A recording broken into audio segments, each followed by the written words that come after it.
you so much, Mark, for making the time to come and talk with us today. So we're going to start off the conversation looking at holding it alone. When did you look back at the period when you were keeping this to yourself? What did it look like day to day for you? Day to day, through my childhood, after I was abused, what I did to keep what I call the demons at bay, or the white noise at bay, which it became, was to fill my life with as many things as I possibly could. So there was no time to be alone with my thoughts or alone with my brain. And then as I got older, I discovered the magic of social life and alcohol. And as a teenager, even at school, I'd be drinking on a Thursday, Friday, Saturday and Sunday night. There was a crowd of us. So it didn't look like anything abnormal. It looked like it was just the way teenagers behaved. But I was doing it to numb this thing inside my head because it was causing me pretty catastrophic problems. But I wasn't really sure why. My life was really, to describe it in 2 words, was a masking agent. So many survivors describe having internal rules that they live by to keep the secret safe. There's things they avoid, the way they monitor themselves, things they tell themselves to get through. Is that something that you feel that you can relate to? And if so, can you tell us about your rules? Well, rules, was the word rules? Watchwords. I certainly tried to avoid anything on the television, any stories in the newspapers about paedophilia, about abuse, Catholic Church priests, paedophile priests, not just the Catholic Church, but elsewhere. Anything to do, not just sexually, but anything to do with children being abused, I would avoid. And if I caught something on the news that was about that subject, I immediately felt this tightening in my stomach. And then the white noise would start, and it was in my head then spinning sometimes for days, which I think led to a lot of internal physical damage later in life. A lot of, I believe, inflammation and physical issues can come through abuse. It's not just a mental, issue that can be solved through therapy. There's a lot more to it than that. I read a phenomenal book recently, which was recommended to me, called The Body Keeps the Score. Great book, and whenever I read that, I went, oh, it's like a eureka moment. I developed chronic fatigue syndrome in later life. I've got heart issues now. They may be genetic, they may not be connected to the abuse, but I'm sort of 99% certain that the ME, chronic fatigue syndrome, fibromyalgia, call it what you want to call it, is definitely connected to the fact that I just held everything in so tightly for so many years. And that was probably my number one rule, was you must not let anything or anyone get in there. You tighten up. I used to shrink away from anything that would trigger me or cause me any angst. So that I think was hugely damaging long term. I suppose my next question links into that, Mark. So it's kind of like what it cost you over time. So what did the secrecy take from you over the years, emotionally, physically, or in how you related to other people? Well, I couldn't trust people. I still can't. People I've become very close to, I just couldn't trust them. And there were people in my life, and there are right now. My girlfriend Jean, I know I can trust her, but I know I can trust her logically, but deep down, don't. It was like, do not trust anybody, even though you think they're worth trusting. Well, it took from my love kids, my nephew David, he's my best mate, really. I'll see him today, but it took I think I would have been a pretty good father. It was my decision, but I felt it was taken from me by the abuser. I couldn't have been a father to children. So I've lost that. Some amazing relationships have broken up because I couldn't. But I could have married somebody as long as they didn't want children. But then that's not fair. You're not putting that pressure onto them because of what I've been through, which isn't fair. So all those relationships fell apart. So it's driven me into a place of solitude. I don't like social situations. I entertain them sometimes when I have to. I mean, that's part of my job as well. I'm in big crowds covering sport, still am.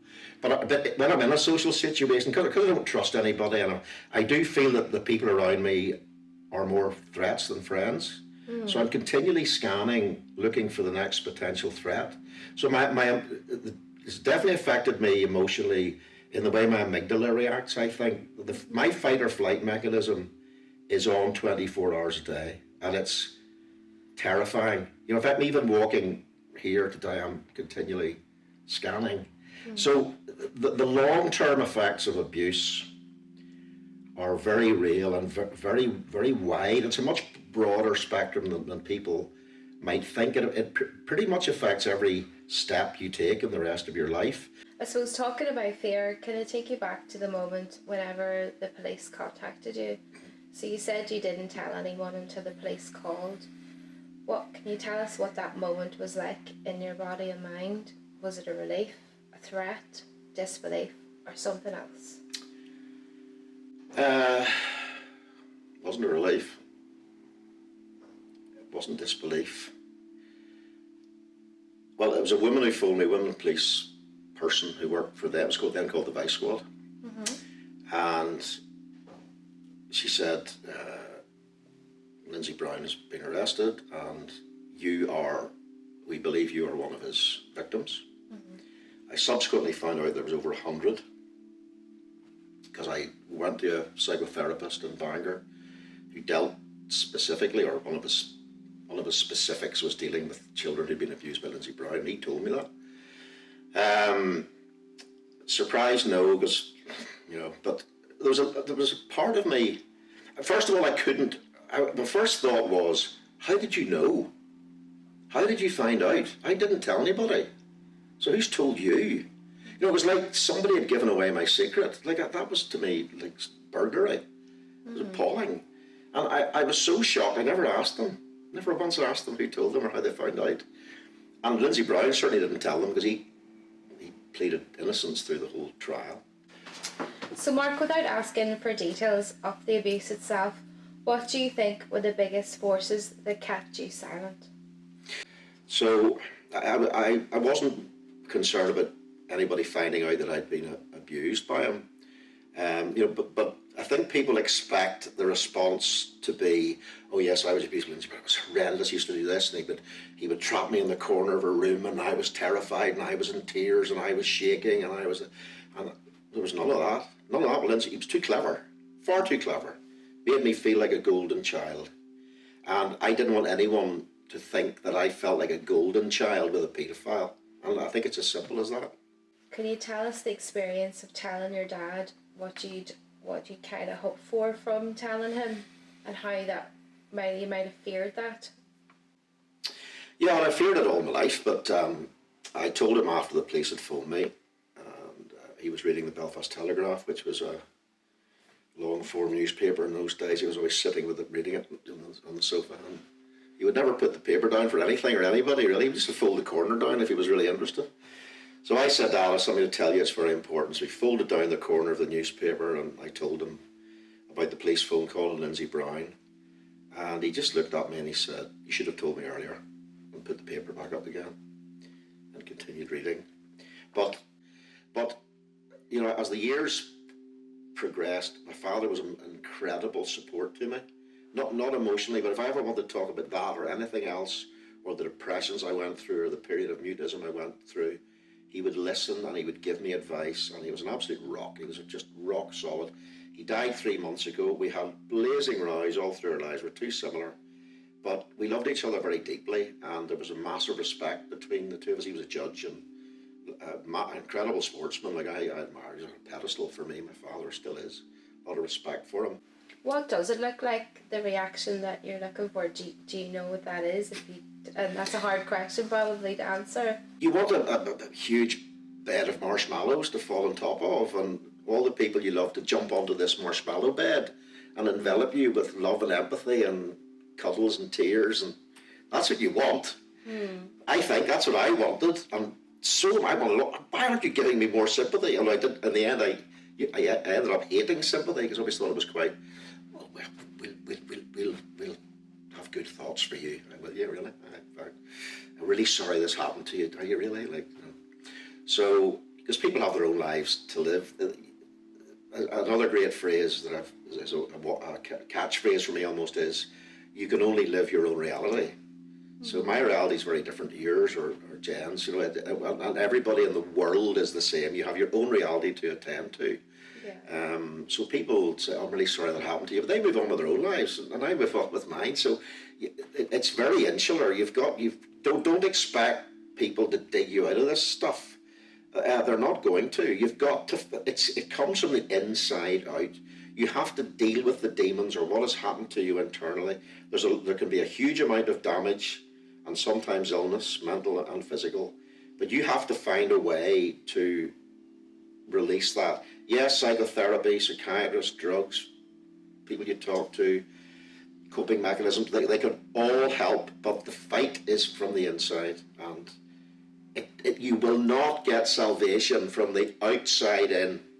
I'm sorry. Don't know what your beliefs are, but trust me, that's not how it works. And you've spoken about becoming non-verbal due to the impact of what happened to you. How did that show up for you? Was it just sudden, or was it something that gradually kind of happened? Just thought, I have nothing left to say or do, what's the point in talking? Nothing to say. And the white noise then in my head was Storm Katrina, the one that went into America and destroyed, was it Carolina? I can't remember. Anyway, one of the big storms. It was like a typhoon in my head, and there was no space to talk, no room to communicate. I was having too much trouble dealing with the white noise in my head. So I didn't decide, I just shut down. It wasn't a decision really, nothing to say, I'm not going to speak. I've got too much to worry about. So I stopped speaking. And I did talk, and I didn't leave the house for 2 years. We were in my parents' house. There was the occasional one word to my mother or father who were in the house with me. I mean, in the mornings, Dad would force me out of bed because he knew I was in deep trouble, and he made sure I had some sort of routine. But I would get out of bed in the morning, or I would wait to hear my mother getting up. And as soon as I heard her coming down the stairs, I would move from my bedroom to her bedroom and get into the bed on her side of the bed so I could feel her warmth and curl into an embryo shape. And I could lie there if Dad didn't move me for the whole day without moving, not speaking. That's the only place where I felt any solace. It was like crawling back into the womb where I knew there was safety. And